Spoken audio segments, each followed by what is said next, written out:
Welcome, everybody. My name is Sarah Sims, and I'm the manager of continuing education here at the Brown School at Washington University in St. Louis. Thank you all for joining us for today's Open Classroom program. Open Classroom is the Brown School's virtual and free professional development series. Beyond Open Classroom, we have a large suite of continuing education classes available to anybody. So if you're looking for CEUs or you just want some deeper learning, I invite you to check out our website, brownschool.wustl.edu, under the Resources and Initiative tabs. We offer workshops on almost a year-round basis and almost every week. So there's something for everybody, and I will drop a link in the chat. Before we get started, just a few housekeeping items for folks. First, this is a Zoom webinar format, which just means that we can't see or hear you. But as you can probably notice, the chat is open and we really do want to know who's here. We'd love to say hello. And then also, we are very happy to take your comments and questions. We'll do a Q&A at the end, but you can leave a comment or a question at any time throughout the presentation. We'll also be live streaming on YouTube, so you can share that with anybody who wasn't able to join the Zoom today. So now I'd like to welcome and introduce my colleague and our presenter for today, Dr. Wupeng An. He is an associate professor and faculty lead in public health sciences here at the Brown School. His research focuses on developing a robust knowledge base and policy recommendations to combat obesity and, by assessing the impact of different interventions on weight outcomes. With over 200 peer-reviewed journal publications, Dr. An is a very prolific author and has been recognized as one of the top 2% most cited scientists by Elsevier. His research has been featured in Time, the New York Times, the Los Angeles Times, the Washington Post, Reuters, USA Today, Bloomberg, Forbes, The Atlantic, The Guardian, Fox, NPR, and CNN, which is kind of basically everything. He was elected to be a fellow of the American College of Epidemiology in 2018. He teaches applied machine learning and deep learning courses, which attracts a high caliber of graduate students from across the WashU campus and our medical school. He also leads our AI series for Open Classroom, as well as a professional certificate in AI learning. So when he is going to facilitate that professional certificate this fall, I'm going to drop a link in the chat for that. We don't have dates yet, but it is happening. So you can use the link to sign up to learn when registration is available. Great. So today, Dr. An is here to present part 2 of how to write effective ChatGPT prompts to boost research productivity. If you missed part 1, you can view a recording of that on our Open Classroom website or YouTube channel, which I'll put a link to that in the chat as well. But right now, I'm going to stop talking and hand it over to Dr. An. So please join me in welcoming him. Yeah, thank you so much, Sarah and Zizi, for hosting this event. So there has been a long-winded talk because this is the second part of the presentation. I really appreciate that you come to the first session, but if not, as Sarah mentioned, you can always watch the video recordings on YouTube channel. And now let's get started. So let me share my screen. And so the talk is going to be 2-part today. The first part is going to be short, basically refreshing what we talked about in the previous session, and then move directly to how we can use ChatGPT in our daily research activities. And then I'll move on to a Word document that we have a lot of examples, because I think the best way is not to talk about the theory. And there's not actually a lot of theories around it because ChatGPT was just established and become well known in the last couple of months. So, but really, our team and myself have been working with ChatGPT for quite some time to experiment with its functionalities, limitations, etc. So we got a lot of hands-on experiences. So I want to take the time to share some of them. So let me move on to the first part of the presentation. So if you have taken the previous presentation, hopefully you remember that when we talk about ChatGPT interface, we are primarily interested in using the ChatGPT Plus version. So it is a paid version. The payment is $20 per month, but it's really worth it because our team has been testing actually many large language models. For example, the Google Bird model, the Meta models, the models hosted on Hugging Face, and also, of course, the GPT 3.5 model as well. However, none of those models actually satisfy our requirement, our need to do serious research. Of course, those models are really helpful to deal with daily issues and probably give you a lot of inspirations on many pertinent issues, but to really boost your research productivity and make sure that the output is what you need, what is inspiring, what can be really helpful in your research, we would highly recommend about the GPT-4, which now is only accessible through the ChatGPT Plus. Well, I have to declare I have no whatever interest, conflict of interest regarding any of the products.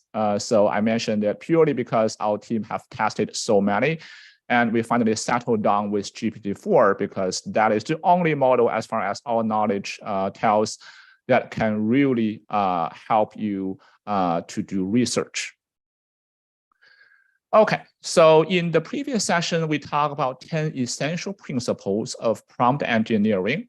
So prompt engineering is the way that you use natural language to interact and communicate with large language models. And just to refresh your memory about those 10 principles, the first one is to be specific and clear in your prompt. Second is to break down complex questions into simpler parts, so it's easier for machine to understand. Third is to experiment with different prompt formulations. Fourth is to set context and provide instructions. So very much like you are working with a graduate student, so you want your research idea and instructions to be as clarified as possible. And you want to ask for step-by-step explanations of pros and cons, which is called train of thought. It is a specific prompt engineering method that we apply often to help the machine think critically. The sixth is to request for sources and citations, which can somehow run the machine not to hallucinate. The seventh is to ask for alternative viewpoints, for example, arguments as well as counter arguments, so the machine can practice critical thinking, but at the same time, give you a more comprehensive and holistic understanding of the research question. The eighth is to use constraints to control response length or format. Some of you may have interacted with ChatGPT a lot, so know how chatty it is because it's built for communication. But sometimes we don't want the ChatGPT to be too chatty because we just want to go to the essence, right? In that case, you can use constraint to control the response. And the ninth principle is to provide examples. We call it few-shot learning, basically provide a few examples for machine to learn. And you often would be surprised how effective a few examples are going to make to allow the machine to understand your request. Thinking about how to teach a baby about the elephant, right? You don't train the baby with thousands of pictures or videos. What you do is you provide maybe one or two pictures in maybe referring to a storybook, and then one day you bring the baby to the zoo and the baby is going to recognize, wow, that's an elephant there, right? Amazingly. So that is called few-shot learning. A few examples could be enough. And the 10th principle is to encourage critical thinking and exploration, and we'll showcase how you do that with the machine. So those are the guiding principles, and we've also talked in the previous lecture is that really the 10 principles individually may not be that powerful. The real power or the queen of prompt engineering is to creatively integrate and combine those principles together. And this is what we are going to show today. And then the question for this session is, how can ChatGPT help with different stages of scientific research? So if we list the 10 stages of research, the first could be to identify research topics and generate research questions, right? Because you can't do anything without a research question. And the second, if you have a research question, then you need to formulate hypotheses. And then very likely you have to understand the literature a lot better before you devote yourself into any of the hypotheses. And the way you are familiarizing with the literature is probably do a literature review. And the best of the kind is the systematic review. And then after the review, you know the limitations and the gaps of the existing research. And so you are going to select the appropriate research design and methodology. And after that, you develop your research instrument and tools based on your specific research design, your specific research method. And after that, of course, people take a long time to do data collection and management, no matter it's existing data or first-hand data. It takes effort to find the data sources, to collect the data from the patients or the interviewees. And after that, well, you have to clean your data, put your data into analysis to be able to interpret the data patterns, maybe identifying the treatment effect and the impact of exposure to some kind of health behavioral outcomes. And then the 8th stage would be you need to write papers. After you've identified for example, the treatment effect, then you have to wrap it up with a scientific publication.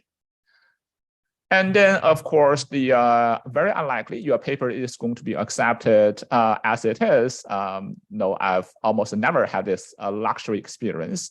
So you are going to get feedback from picky reviewers, and you have to address those comments raised by the reviewers, which is, of course, very fair. So that is the peer review process, right?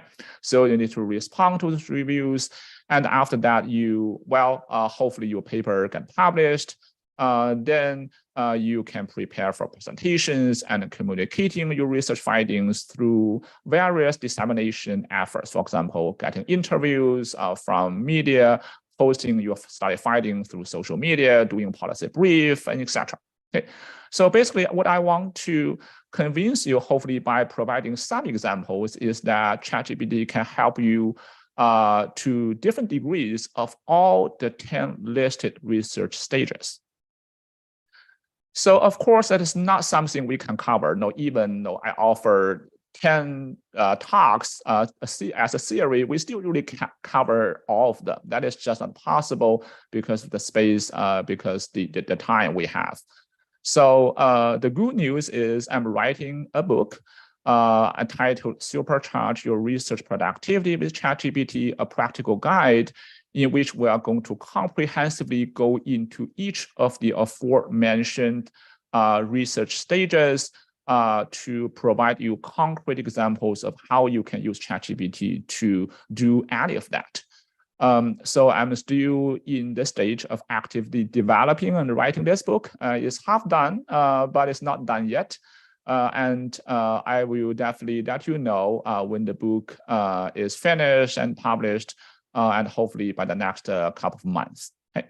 So today we are going to do is I'm going to switch gear to a Word document that I extracted some of the examples from the book to highlight and hopefully inspire you about some ways you could communicate with ChatGPT to address some of the research stages pertaining questions. Of course, we can't really cover all the practical examples or the stages, but hopefully that would give you enough to taste and enough to think about. So let me switch to the Word file. So I apologize that it looked a little wordy because, well, that is really we are talking about, we are not using toy examples. So here we are showing really working examples, working prompts that allow you to interact or communicate very deeply with ChatGPT. And some of the questions can go on for pages. Right? But that is the real practice. Is not a toy example per se. This is the way, if you are a serious researcher, this is the way that you communicate research ideas with ChatGPT and hopefully get some inspirations. Okay. So let's start with the research topic formation. So here, as the title suggested, I'm going to provide you a few examples, a few example prompts together with ChatGPT response regarding how we discover research topics and framing research questions through discussion with ChatGPT. And also, I have to emphasize all the ChatGPT responses come from the ChatGPT Plus version interacting with GPT-4 model, not 3.5 model, because, well, simply put, that GPT 3.5 is not powerful to do this kind of work. Okay. So the first prompt, and almost always a good prompt for especially junior researchers and masters and doctoral students who are just starting your academic journey, you have some weak research ideas or research focus, but you haven't been specialized in a specific topic, right? So in this case, I can't really remember how many times I was asked by junior researchers and graduate students about how you come up with a research topic, right? So what I often talk about, there are 4 sources. The first one, number 1, of course, read literature reviews, right? That's where you get inspirations, you know what's going on in this research field. And the second is to communicate, to talk with senior researchers, your peers, others that can inspire you, right? Especially people from different disciplines. The third one I would recommend is that you pay attention to news, news articles, so that you get probably some inspiration from what's going on, what are the trendy topics there, and maybe you can develop a topic from there. And then finally is personal observations, right? Because in our daily life, we probably encounter something that inspires us. But now I want to add ChatGPT to the list, and I would probably prioritize ChatGPT to be top of the list. So that's the what do I mean, and whether it's an exaggeration or not. Okay. So we start with a first prompt. The first prompt is, first you need to declare who are you, because you want to know, last time we talked about role playing, right? So you want ChatGPT to play a role so that the ChatGPT is going to know, well, what kind of response are you looking for? So I say, as a university researcher, my area of expertise is in the social determinant of health, very broad, right? And especially I'm interested in exploring the correlation between adverse child experiences and the development and severity of major depressive disorder, also known as major depression. Okay, so this is my broad research topic. I have some interest in this, but I don't have a lot of idea. Okay.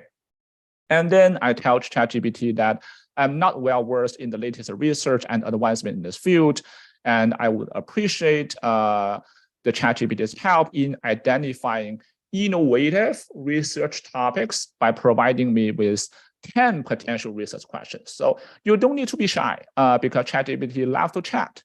So if you think, well, one research question probably is not what I need, I want to browse 10 questions, right? So feel free to ask. And then I asked ChatGPT to provide 10 potential research questions, and along with a brief explanation for each. Okay? And I also remind, well, all these 10 questions, of course, are going to relate to the impact of adverse child experiences on major depressive disorder in adulthood. Okay? So you want your prompt to be as clear as this. Okay? Don't let ChatGPT guess what you want. Okay? Be as specific as possible.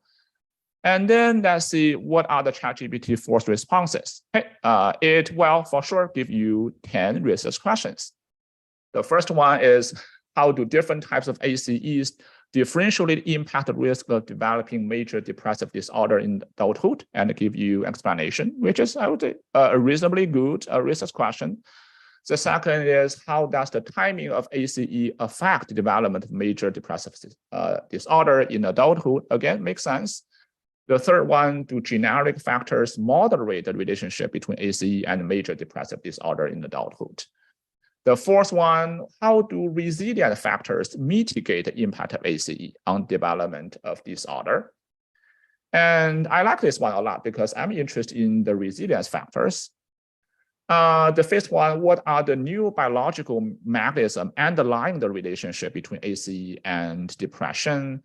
And number six, how do cultural and socioeconomic factors influence relationship? This is probably too broad, right? And but you can always refine it if you like. The seventh is, what is the role of attachment styles? This is interesting in the relationship between ACE and development of depressive disorder. And is, can early intervention program for children exposed to ACE effectively prevent the development of depressive disorder? So this is interesting, right? And number 9 is, do occurring mental health disorders interact with the relationship between ACE and disorder? And 10, what is the long-term effect of evidence-based interventions for dealing with ACEs? Okay. So those are probably a good start, give you some inspirations, but well, say that you are not entirely satisfied. You want to probably dig one of them, one may probably click to you, but you want further clarification, you want further ideas. And of course, you can keep going, right? So for the next prompt I ask is to dig deeper into one of the research questions. So I asked, well, thank you for the list you provided. I'm interested in the research question, and I quote directly the research question mentioned, how the resilience factor attenuate the impact of ACE on the development of disorder. But then I read some questions. I would say, well, first, I'm not familiar with the various type of resilient factors. And second, well, the research question is just too broad. I want to narrow it down. Okay. So ChatGPT is going to respond to that by briefly explain each research topic.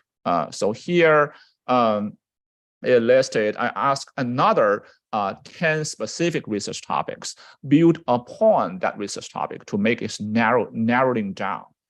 And then we get more interesting results. The ChatGPT response is, first, the role of social support network in mitigating the effect of ACE. Very interesting, right? Second, the impact of positive parenting practices. Actually, one of my students did a dissertation on the positive parenting practices. And the third one is emotional regulation skills as a predictive factor. And number 4 is secure attachment and development of depressive symptoms. And self-esteem, influence of self-esteem, positive coping strategies, all those are different factors in the resilience factor. So, and I like this one particularly. This is my personal taste, of course. I am interested in physical activity and exercise, and I really is intrigued by this one. Of course, you can read the rest. I think most of them make a lot of sense. Okay, for example, spirituality, religious involvement, cognitive flexibility, optimum and positive effect, right? That make a lot of sense. But well, my personal taste, well, I'm biased because I'm interested in physical activity and dietary behavior. So I'm going to dig number 7. And you shouldn't stop. You can still work on this research question and ask for further help. So here I say, well, I want to explore the protective effect of physical activity and exercise against developing major depressive disorder, but I have some concerns. Okay, so I'm be very clear about what my concerns are. So first, I would say, well, there are many different types of physical activity and matters, and the time or stage of life in which physical activity occurs. For example, it is in childhood, emerging adulthood, right? What type of study design I need? No, observational intervention, right? So then I asked ChatGPT to suggest another 10 alternative research questions related to topic, explicitly considering the different type of physical activity that matters, the time and stage of life, when physical activity occurs, and the study design. Okay.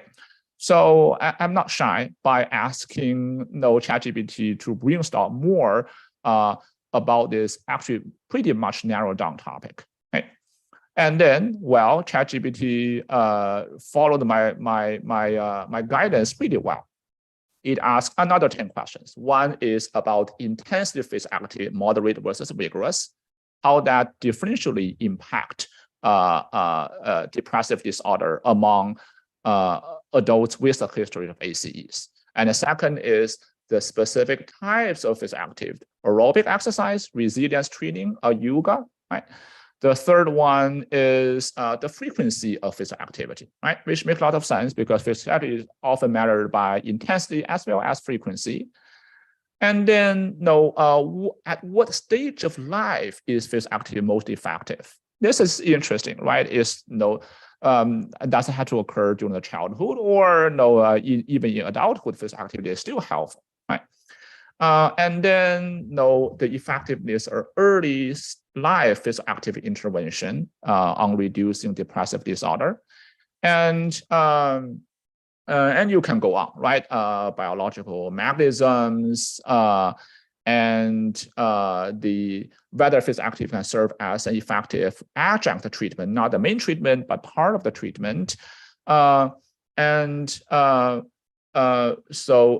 how long it's going to last, right? Is how long it's going to the effect is going to persist over time, and then other individual factors in moderation of the effect from physical activity to depression among adults with ACE, right?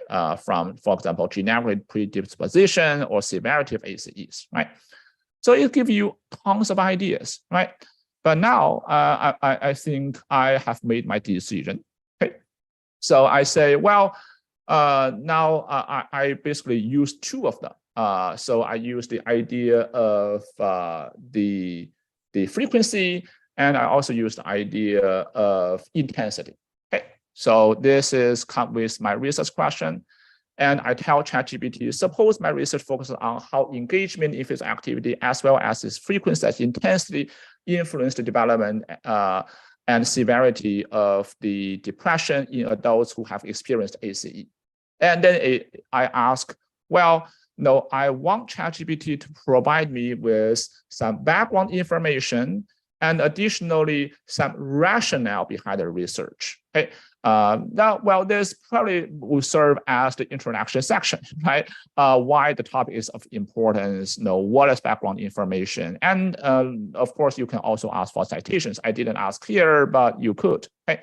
And you can ask ChatGPT to fact check the existence of the citations, and GPT-4 usually don't hallucinate in this kind of questions. Well, GPT 3.5 hallucinate a lot. So let's take a look. The ChatGPT response, research question, just repeat what I said, and then give you the background. The background is you can read the rest. I think they make a lot of sense. Okay. So talking about what is ACE and how ACE is related to mental health and overall well-being, and why we study physical activity in relationship to ACE. And there is also further provided the rationale, okay, regarding the justification of looking at this research question. And fair enough, it also gives you the importance of why this topic is of importance, not only from academic point of view, but also from the practicality point of view, right? How it's going to make a difference to people who suffer, who have ACE and suffer from depression. Okay? And of course, implications of your research, and as well as additional information. And additional information actually is pretty interesting because it's also actually talk a little bit about the potential confoundings. Okay? So we are going to talk about confounding in greater detail when we talk about study hypothesis. But here, well, hopefully by communicating with ChatGPT through these 4 very engaging and follow-up prompts, you have settled down with a concrete but innovative research idea. Okay, and now let's talk about the how ChatGPT could help to craft hypothesis for research. Okay, so think, well, isn't that human have to do that? Well, of course, you have to do that as a researcher, but ChatGPT could help. So let's see. Of course, you have the research question. My research question is from the previous one: how do engagement in physical activity as well as frequency, intensity influence the development and the severity of major depressive disorder in adults who have experienced ACE? Okay, and then I ask to delve deeper into the research question. I'm looking for 5 innovative and feasible hypotheses that I can investigate. Right? Those is still very broad because I want ChatGPT to not bounded by my hypothesis, but really go well beyond to look at in a holistic view. So these are the 5 hypotheses ChatGPT come up with based on the research question. So the first one is higher level of engagement in physical activity are associated with a reduced risk of developing major depressive disorder, right? Of course, that is a good hypothesis based on the research question, but there are some more interesting ones. For example, here, regular physical activity of moderate intensity is more effective in reducing the severity of major depressive disorder in adults with a history of ACE compared to low intensity physical activity. So it's a dose response effect, right? Very well. The third one is engaging in physical activity during childhood and adolescence can have long-lasting protective effect. Okay, so makes sense, denoting when the physical activity actually occur. And the fourth hypothesis is the productive effect of physical activity on the development of depressive disorder are mediated by improved stress response and new biological changes, right? So this is a little bit deviate from our own research question, but interesting, right? And the fifth hypothesis is the combination of physical activity and social support in a group setting. For example, group exercise classes and sports team have a stronger protective effect than individual physical activity. So I've never thought of this without chatting with ChatGPT, but now I think this is a brilliant idea. So I'm really interested in does social support related physical activities with working in a group is going to be better for individuals with ACE than exercising alone, right? So this is a topic I would never thought of without chatting with ChatGPT. So then again, the principle is don't shy to ask, right? So here I would say, well, no, I picked 2 hypotheses. One is the adults who have a history of ACE engaging in higher level of leader physical activity are likely to develop disorder compared to those who engage in low or no level physical activity, right? So this is a conventional hypothesis. But the second one is more interesting about the group setting, right? In a group setting, whether in the group exercise classes or sports team, people are likely to develop lower risk of developing major depressive disorder compared to those who are doing physical activity alone, right? And then I want ChatGPT to make the 2 hypotheses more precise and more specific. Okay, and then let's see how ChatGPT will respond. Now ChatGPT comes with a refined hypothesis 1. Based on 2 of the aforementioned hypotheses. The first one is adults with a history of ACEs who engage in leisure time physical activity of at least 150 minutes per week at a moderate intensity of 75 minutes. For those of you who are familiar with the physical activity guidelines, you know that is the cutoff for being physically active. Recommended by the American Physical Activity Guidelines. Right? So this refined hypothesis is definitely very testable, very specific, right? You can just go and probably test it out, right? Maybe collect some data or running some existing secondary data analysis, right? And it actually also gives you explanations. It gives you explanation that actually those cutoff point, those recommendations come from World Health Organization, which each is correct. But no, it's also mentioned, recommended by the American Physical Activity Guidelines. And for the second hypothesis, it mentioned that among physically active adults who have history of ACEs, those who engage in group-based physical activity for at least 50% of their total leisure time physical activity have a lower risk. Okay, so this is quite interesting because it doesn't really make a dichotomized classification, right? People doing group physical activity versus people doing individual physical activity. The ChatGPT is smart enough to figure out it's not about dichotomized treatment, it's about intensity, right? Now, those response again, right? It's a percentage of the group-based physical activity among all physical activities. And of course, it's giving you explanations. You can read that, but then so that would probably it would be a specific enough, hypothesis for you to test out, right? And then sometimes, a lot of time, actually, hypothesis testing is related to theory, right? It comes from kind of health behavior, health outcome type of theory, right? So ChatGPT probably know all the theories worldwide. So you don't be shy to link your hypothesis based on a specific hypothesis, and you want based on a specific theory, right? So and I in a different research question, I would say, to what extent are warning labels on sugar sweetened beverages an effective strategy for reducing soda consumption, right? And then specifically proposed research hypothesis related to my research question based on the theory of planned behavior, right? All of you who are in public health must have known this important theory of planned behavior. But I want to build a hypothesis directly testing the theory of planned behavior. And then guess what? So ChatGPT comes with this very nicely designed hypothesis. So warning labels on sugar sweetened beverage will lead to a decrease in soda consumption among those in the US due to a shift in attitude, subjective norms, and perceived behavioral control as proposed by the theory of planned behavior. And then it comes to explain all the terms. Okay, the first one is attitude, right? So attitude.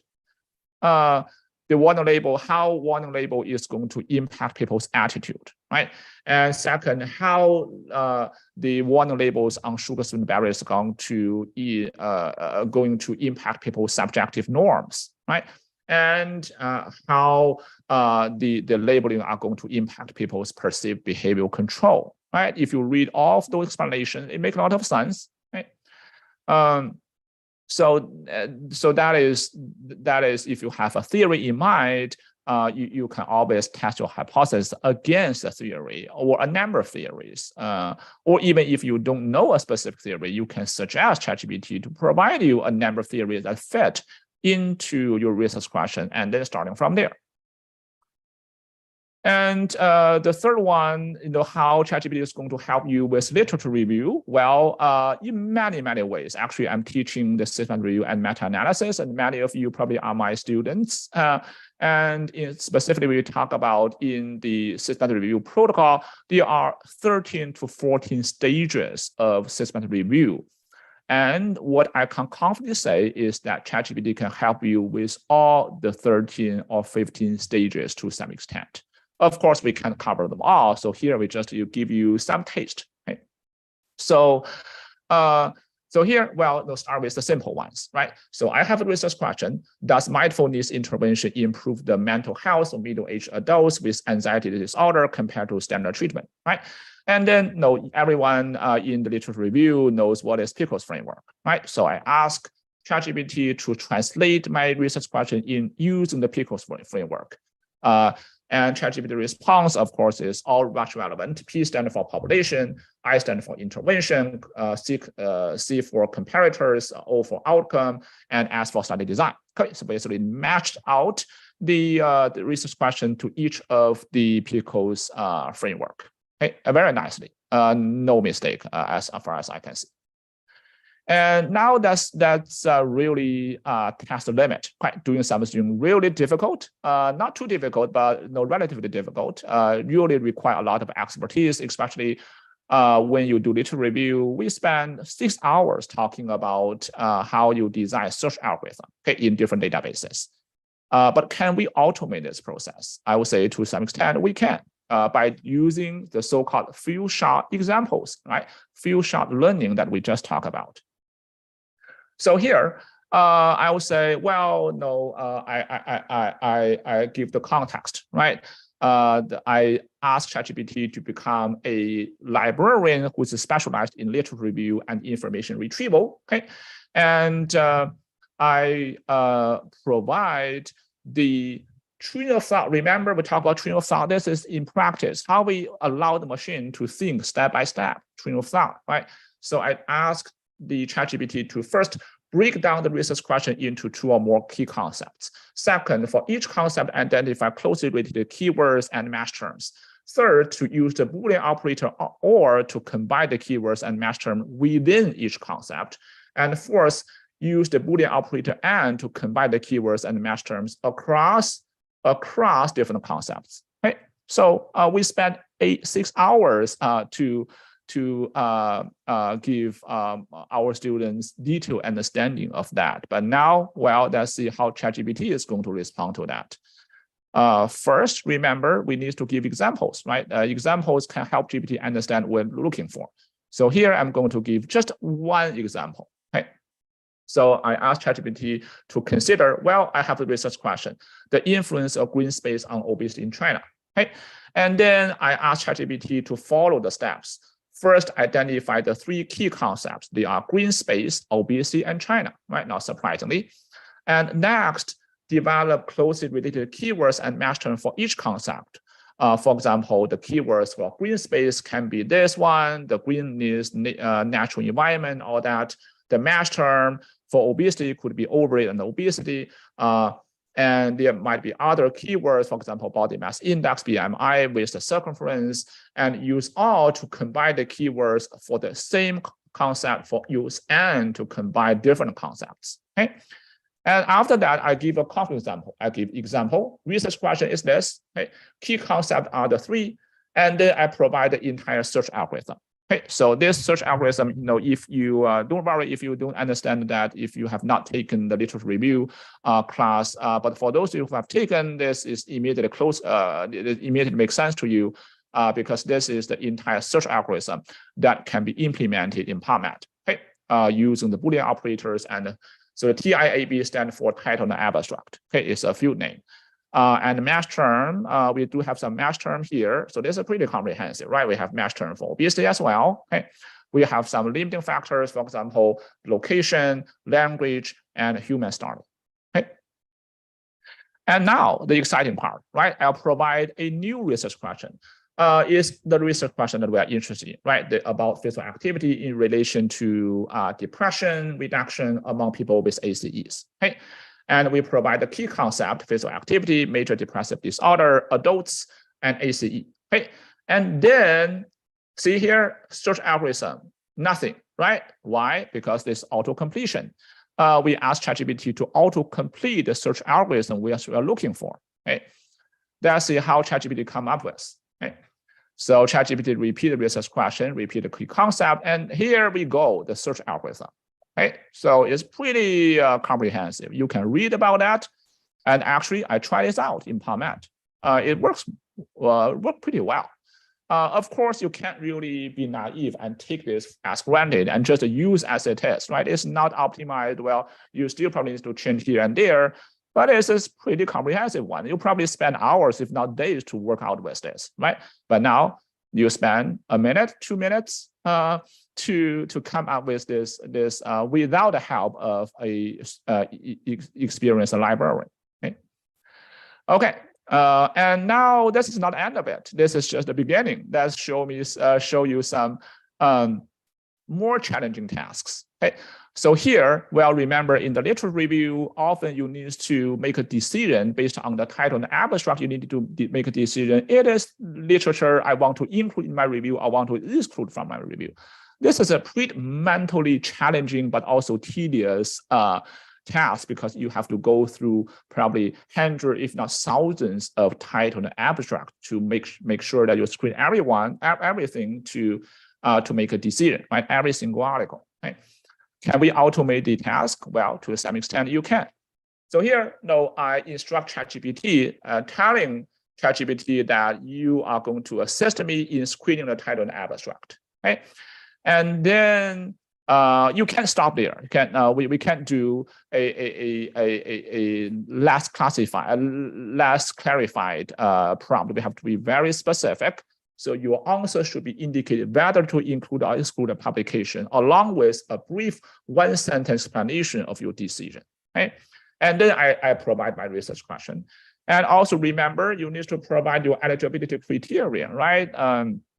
Eligibility criterion means the inclusion criterion and exclusion criterion. What are the criteria that allow you to include a study, and what are the criterion you use to exclude a study, right?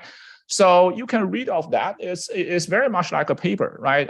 In a systematic review paper, right? You define the study design, you define the study subjects, the exposure, the article type, the language used, and you're only for original studies. So if the study is not original, if a study has no relevant outcome of your interest, if study focus on children but not adults, if the article not published in English, you should exclude it, right?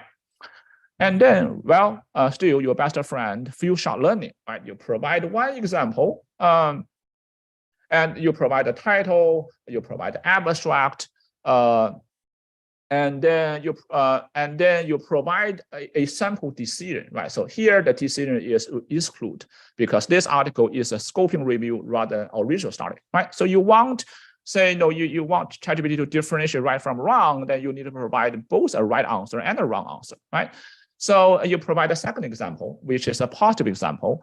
You provide a title and an abstract, and after that, you provide a sample decision. Include this article investigating the role of physical activity modifying the relationship between adverse child experiences and depression in adults. Okay, now exciting part, right? You provide another article title, an abstract, and then you ask ChatGPT to make a decision. So you intentionally leave that out. And then ChatGPT response exclude this article focuses on the impact of childhood maltreatment on depressive effect in adulthood, but does not specifically address the role of physical activity. And what I can guarantee you is that this is the correct answer, right? You should exclude this article.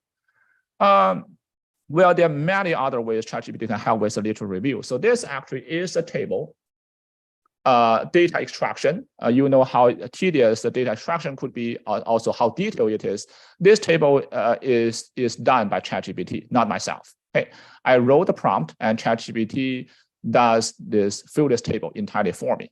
Okay, and even the format of the table is done by ChatGPT. We just don't have time to show all of this, but it's all in the book. I'm still actively working on. So there are other prompts that, for example, how we can select the research design and methodology, and ChatGPT can help you greatly in these aspects as well.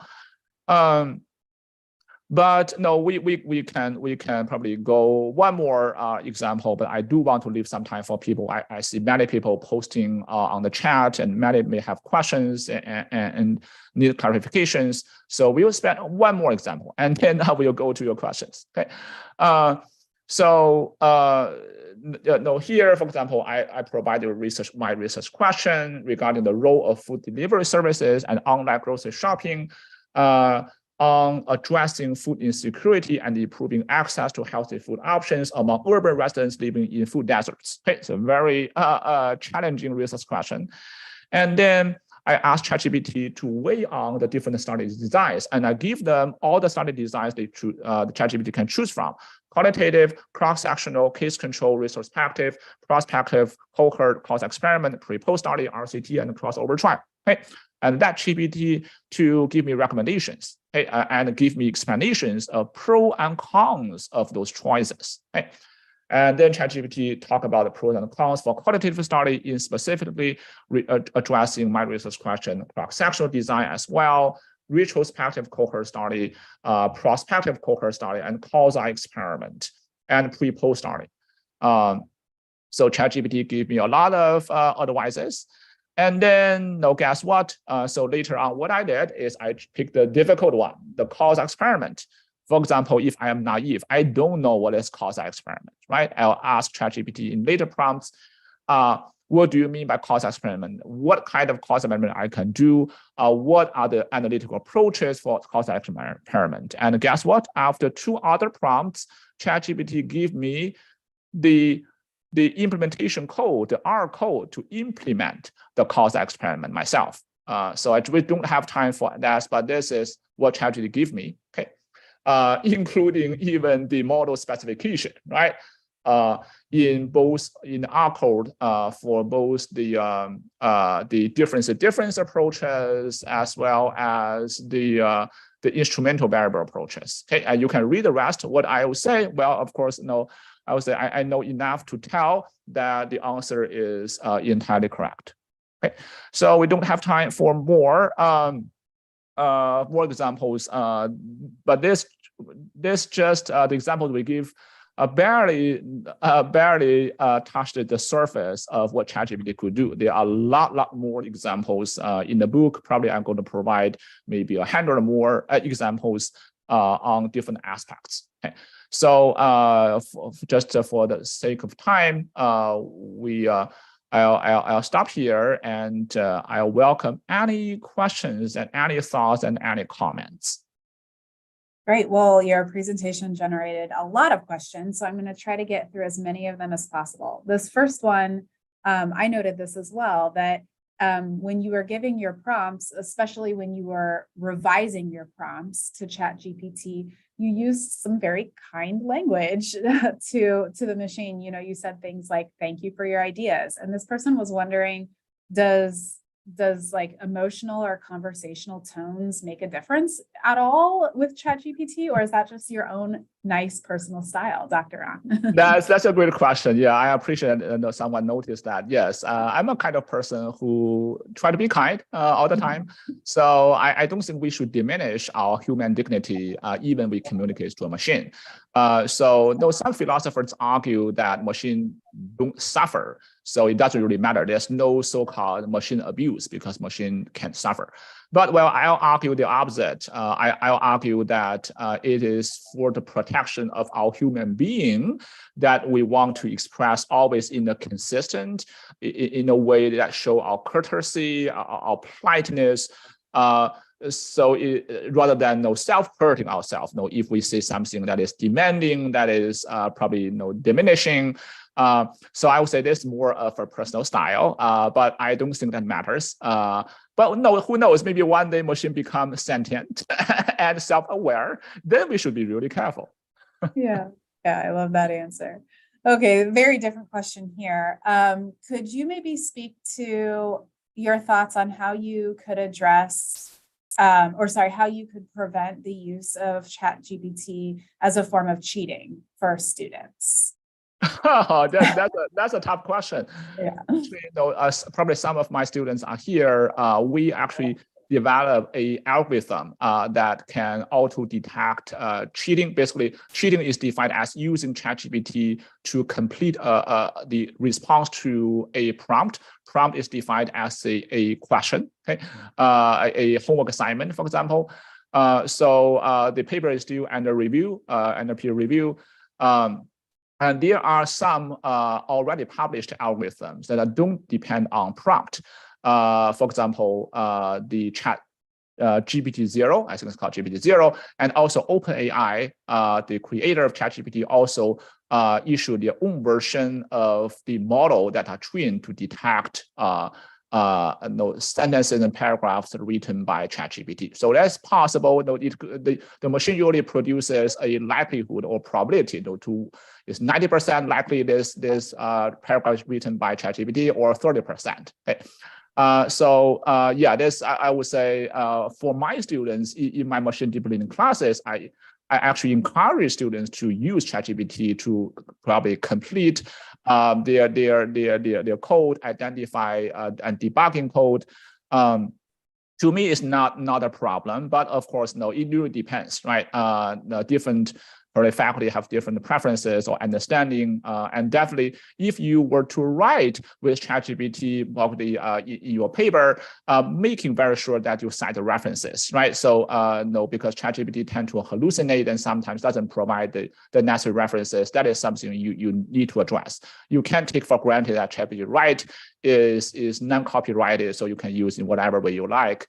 You have acknowledged that you use ChatGPT to assist you. You also ask to acknowledge every contributors. If the idea is not yours, you have to cite the author's references. Well, thank you. This question is about the version ChatGPT 4, asking like, what is it trained on? How often is it updated? Or is it continuously trained? Is it being trained on the questions being asked? Like, so how is that like a continuing process? Right, that's another good question. Well, I'm not an OpenAI employee, so I don't have insider knowledge. So what I can say is first, the ChatGPT most recent version, GPT-4 version, is trained on probably using data up to September 2021, and it was trained and finished recently, probably a month ago.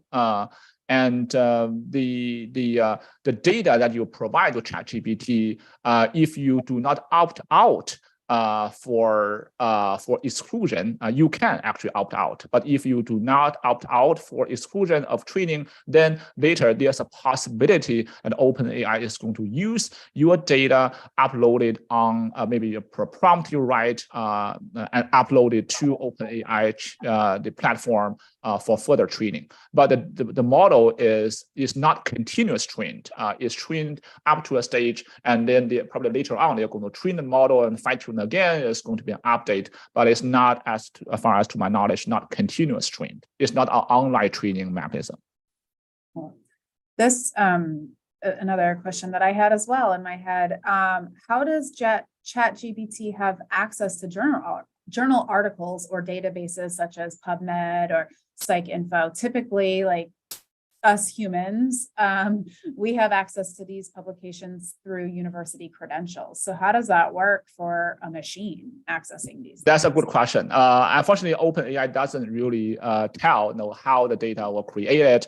My understanding is that a large percentage of data actually are stripped from the internet. So basically what you get from the internet for free is in the domain of the training. But no, there's no particular article that talk about the data. The data is secured in OpenAI. It's not open source data set. So you can't really look into the data to know exactly what has been used to train the model.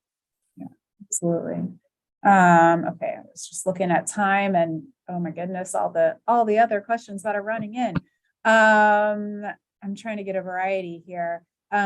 Here's another kind of, and you might not know this, but I will ask because I think it's an interesting one. What's the environmental costs of running ChatGPT? You know? Yeah, that's a good question. I don't think it's publicly released, but what I know is that for training the ChatGPT model, it costs millions of dollars. Someone said it's $12 million for training the model once. Of course, the cost is substantial. And well, I guess what the audience is asking is not only the training, but also making inference, right? Because the model is trained and you ask a prompt, model give you a response. That is called model inference. Basically, the model is predicting what you're trying to ask. And that also has an economic cost for sure, because the model, even for inference, because it's so huge, it has billions of parameters, probably hundreds of billion parameters. So even for making inference, has a economic cost. But I don't know exactly what that cost is. And thank you for that answer. I think I misspoke. The question was actually about environmental costs. So for example, how like Bitcoin has, or generating of things like that is not great for the environment. Is there any sort of similar situation with running a ChatGPT? Oh, exactly. Yeah, do you talk about carbon dioxide, the greenhouse gas emission? That's, of course it is, because the machines are running with multiple GPUs and many CPUs and definitely contribute to electricity consumption. And we can't really overlook that. Actually, no, we can spend an hour to talk about how we deal with that. That's a different issue regarding model pruning, data pruning, and how we we make the model smaller and more sparse in order to deal with this kind of the issues. So that is a very interesting topic of its own, but I'm afraid we don't have time for a thorough discussion on that. But appreciate it. Try to cram in one last question about like a bigger ethical ideas. So, ChatGPT is obviously very powerful with research and a number of things. And what do you think that means for the future of academia, specifically with research and some of the ethical issues around people doing their own work, people using critical thinking skills, things like that? Your kind of overall statement on the ethical use of ChatGPT. Right. The short answer, this is a great question, but the short answer is no one knows the answer, right? We don't have the critical ball to look into the future. We have enough to deal with, even just for the current application of ChatGPT, not to say probably in a few years, we may have sentient machines, we may have machines that are surpassing our human capacity of understanding. Maybe the machine can feel, and then how we deal with the responsibilities, the legal, ethical, policy, regulative implications are paramount. And we have little clue about that, any of that. So I would really encourage everyone to look into those issues and try to actively search for meaning and search for answers. TBD, right? Yeah, that's something we all need to think about. So we're 1 minute over, so I'm going to go ahead and close out. Thank you so much, Dr. An, for your presentation today, as well as everything that you've done for us on AI with Open Classroom. I put a link in the chat to where you can find recordings of past programs. There was a part 1 to this one, and then also Dr. An has organized a few other Open Classroom talks on the topic of AI, machine learning, ChatGPT, stuff like that. So you can check those out. I will again just plug his fall upcoming advanced certificate in AI. There's a link to that as well, where you can sign up to learn when the dates are available and when you can register. That's open to anybody, not just WashU students, open to anyone, anywhere. And one last thing, would you be willing to share your presentation on our website? Oh yeah, definitely. Right. But the at the current stage, probably only the presentation part, but not the Word document, because I'm still actively working on the book. But hopefully we are going to get that done over the summer. Yes. And yes, be on the lookout for the book, as that will, I'm sure, give so much more information and go so much deeper into this very interesting topic. So thank you, everybody, for joining us today. Thank you for your excellent questions. And thank you, Dr. An, for your great work and your willingness to share it with us. Thank you so much, everyone. Bye.